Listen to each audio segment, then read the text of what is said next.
মানিকপুৰ থানাৰ অন্তৰ্গত ২ নং ধুপুৰীৰ পৰা ড্ৰাগছ সহ এজন সৰবৰাহকাৰী গ্ৰেপ্তাৰ।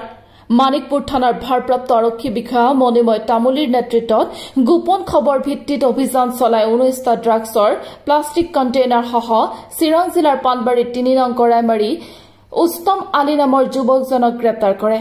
যুৱকজনে দীৰ্ঘদিন ধৰি চিৰাং আৰু বঙাইগাঁও জিলাৰ বিভিন্ন ঠাইত ড্ৰাগছৰ ব্যৱসায় চলাই গৈছিল।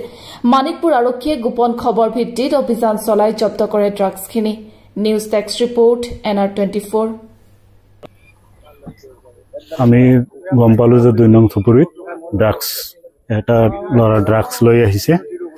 ৰাইজৰ সহযোগিতাত মানিকপুৰ আৰক্ষীত অফিচাৰে আহি তেওঁক আটক কৰে আৰু মানুহজন মই চিনি নাপাওঁ। এইখনকার মানে আমার লুংজার পরে মই ভিডিও সেক্রেটারি লুংজারের ড্রাগসটো পাওয়া গেছে ২ নং ধুপুরীত। অনুমান মানে ৩টা মান বাজার।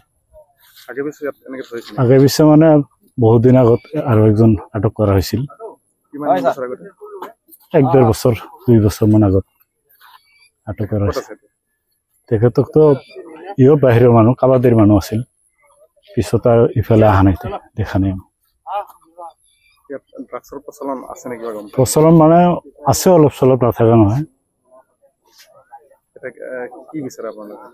আমি ৰাইজৰ মানুহ সজাগতা হৈছে, এতিয়া ড্ৰাগছৰ কোনো এৰিয়াতে নচলব।